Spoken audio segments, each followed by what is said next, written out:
Estamos de volta no nosso jornal JM News, nosso terceiro bloco, nosso bloco de debates. E hoje nós vamos falar sobre um tema que é muito sensível na sociedade. Quando se fala em criança e adolescente, a sociedade realmente abre os olhos e fica realmente atenta ao que está acontecendo. E para debater sobre esse tema, nós vamos falar sobre a questão da violência de criança e adolescente no ambiente familiar. Nós temos aqui dois convidados ilustríssimos, especialistas no assunto e que estarão aqui conosco para debater e trazer informações a você que está nos assistindo nas nossas redes sociais. Conosco hoje a doutora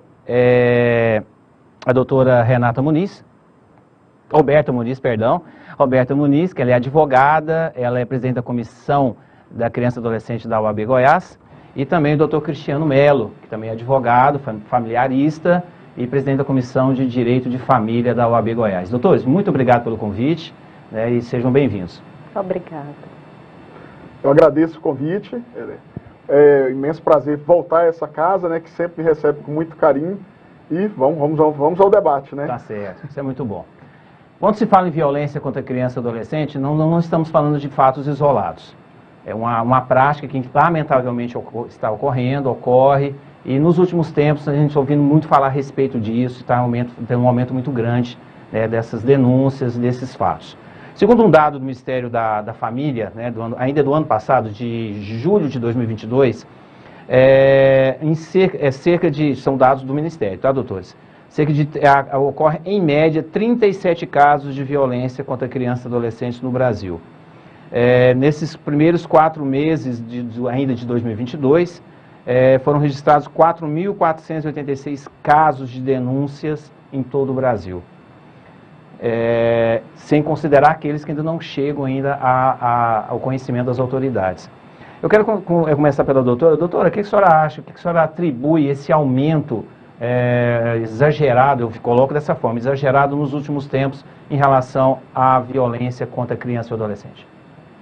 Boa tarde. Muito obrigada pelo convite, boa tarde a quem nos acompanha, nos assiste. Pois então, a gente tem que lembrar que nós saímos recentemente de um período pandêmico. Durante a pandemia, muitas crianças ficaram restritas aos seus lares e os grandes responsáveis por denunciar violências, identificar as violências surgidas no ambiente doméstico, são os professores. E a gente percebe que o retorno às aulas ocorreu aí tem pouco tempo, como esse dado ainda é do ano passado, a gente tem esse aumento justamente pela ausência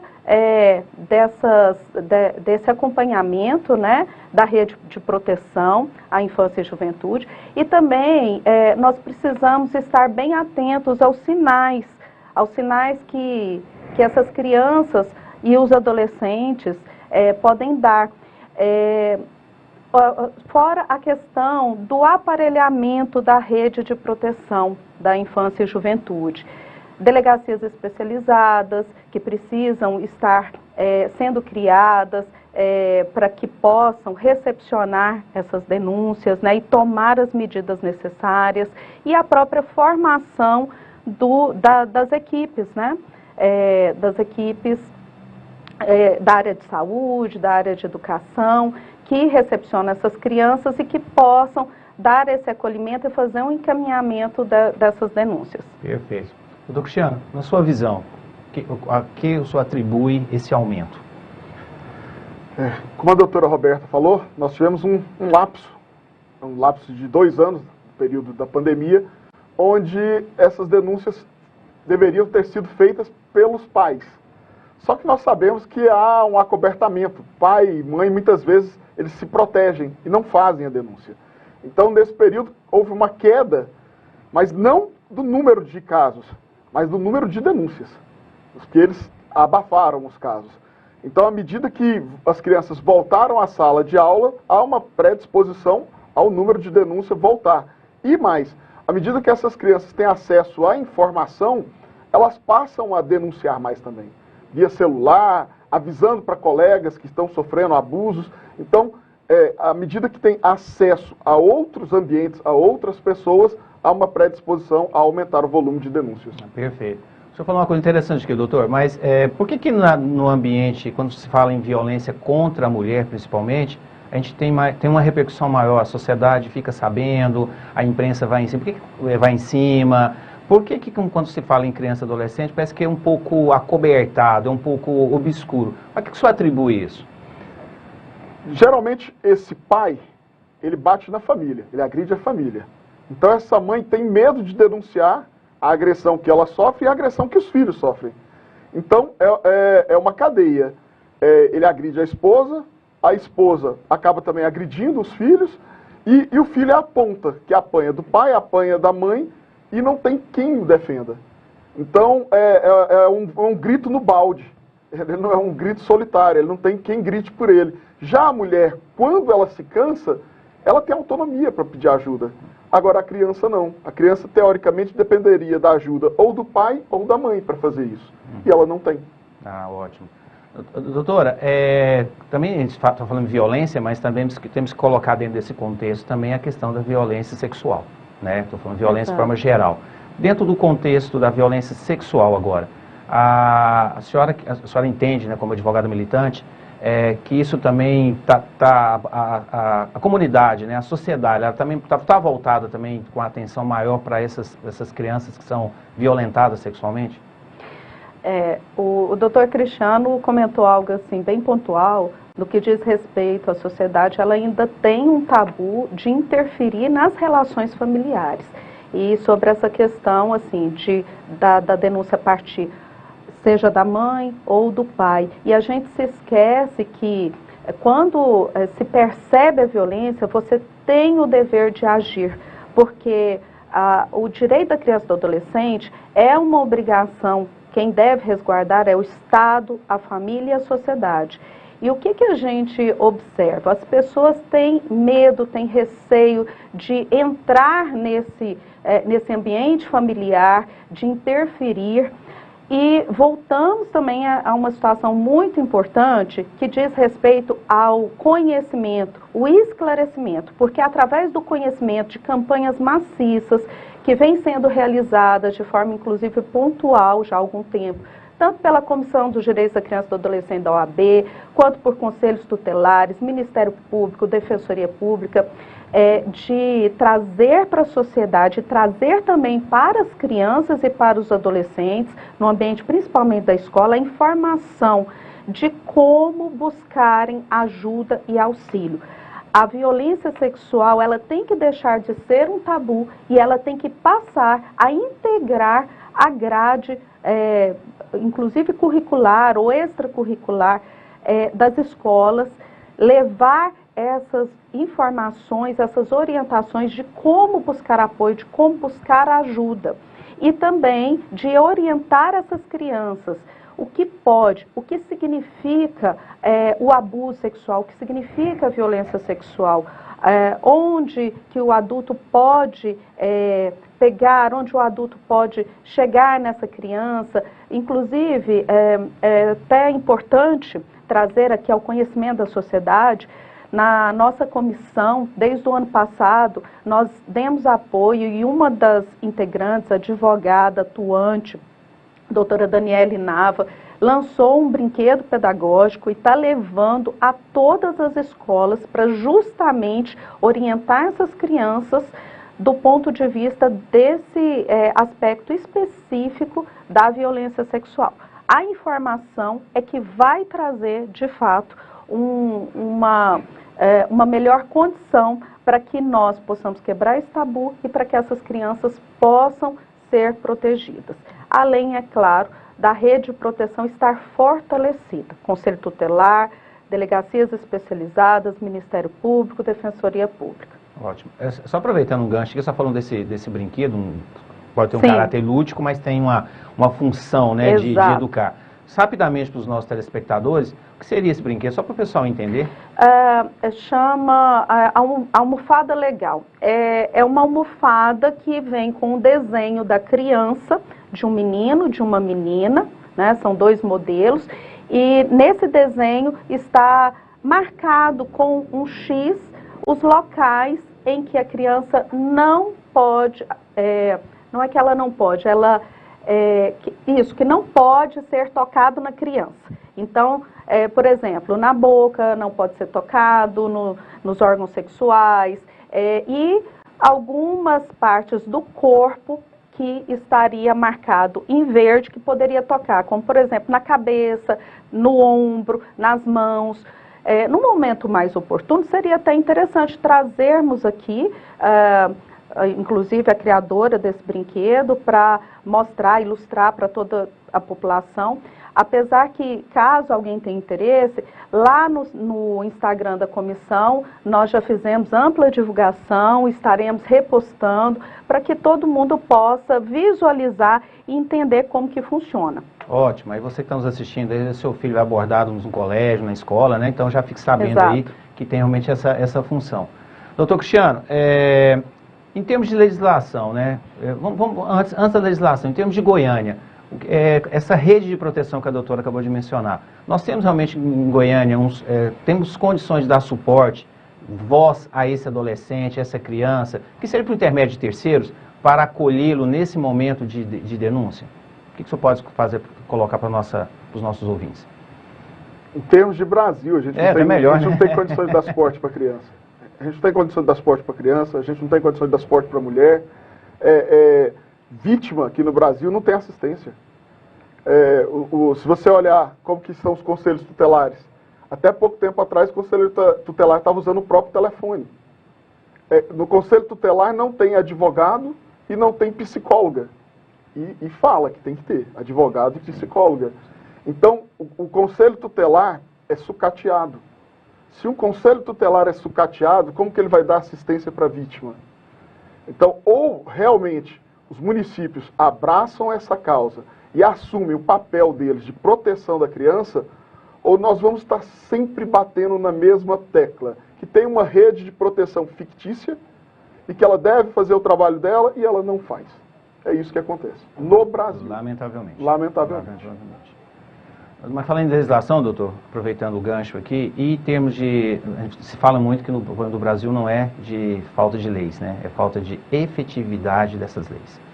Agora, recentemente foi aprovada a lei, né, chamada Henri Borel, né? Nós estávamos conversando nos bastidores, e eu queria que o doutor explicasse para a gente, né, para os ouvintes, o que essa lei fala, qual o objetivo, qual a intenção disso nessa tentativa de melhoria, né, dessa qualidade dos relacionamentos com criança e adolescente.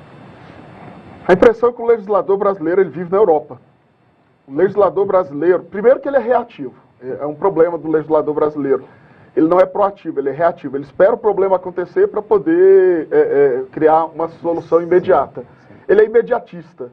Então, essa lei, por exemplo, ela cria ela precisa, para ela funcionar, de uma ampla cadeia de assistência.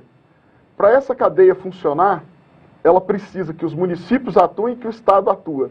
Não tem verba para isso.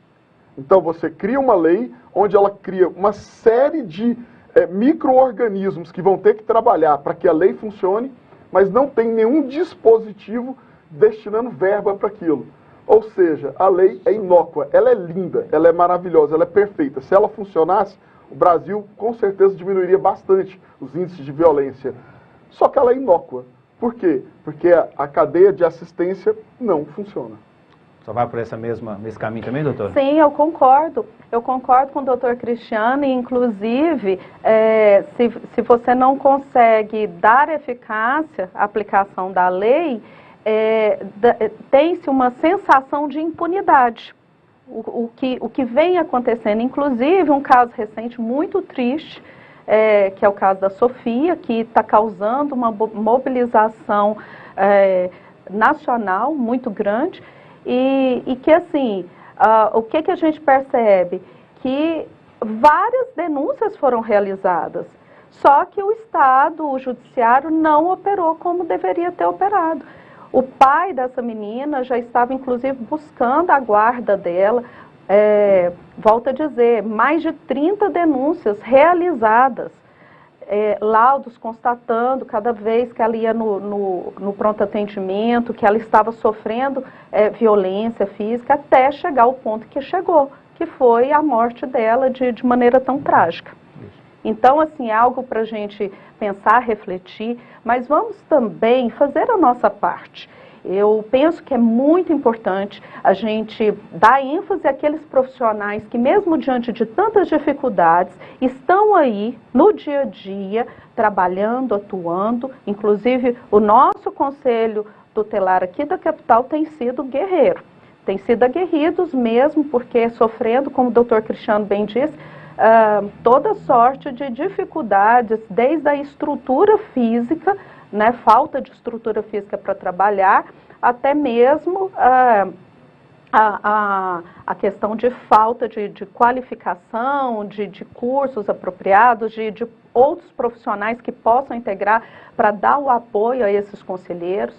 Então, a gente não pode desistir. Vamos lembrar que as crianças, há pouco tempo, elas deixaram de ser vistas como objetos. As crianças são sujeitos de direitos, têm a prioridade absoluta. Vamos fazer isso funcionar na prática. A gente só consegue através, cada um fazendo o seu papel. Não vamos desistir de denunciar. Na dúvida, procure o Conselho Municipal da Infância e Juventude da sua região, o Conselho Tutelar, que é a ponte de entrada, a Comissão dos Direitos da Criança e do Adolescente da OAB, procurem, denunciem o próprio Ministério Público. Essa é a parte que a sociedade tem que fazer. Cristiano, chegou uma mensagem no meu celular, quero ler para o senhor, pode ser? Pode. Tenho 17 anos e estou sendo assediada pelo meu padrasto. Minha mãe não está dando razão à minha reclamação, pelo que eu estou entendendo aqui. A quem eu procuro? Delegacia, denuncia os dois. Tem que denunciar os dois. Porque tem que denunciar o padrasto pelo assédio e a mãe porque ela é cúmplice. Pela omissão, porque hoje a lei em Riborel penaliza inclusive a omissão. No caso da omissão da mãe, ela está participando disso daí. A omissão, ela está deixando acontecer o crime. Então a mãe tem que ser punida também. Denuncia os dois.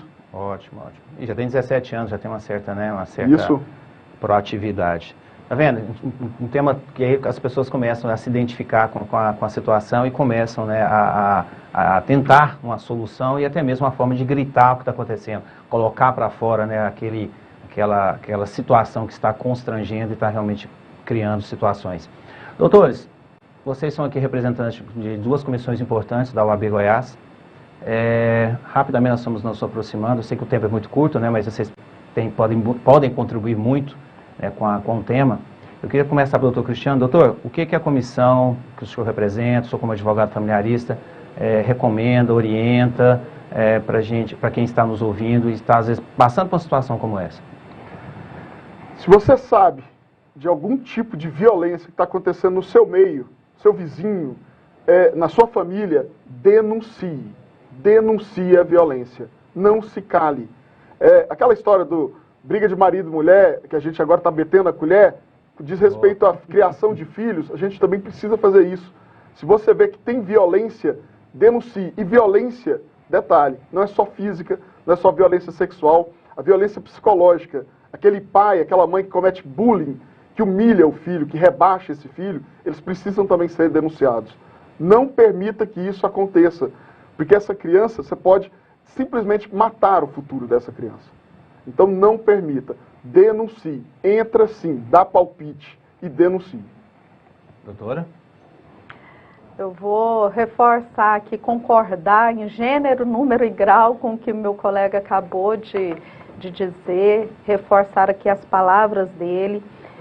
Existe um canal, Disque 100, para essas denúncias. Procurem também a delegacia da sua região. Caso não exista uma delegacia especializada, procure uma delegacia geral. O Conselho Tutelar, como eu disse, é a porta de entrada para a solução desses problemas. Ministério Público, a Comissão dos Direitos da Criança e do Adolescente, busquem uma alternativa, mas não se calem.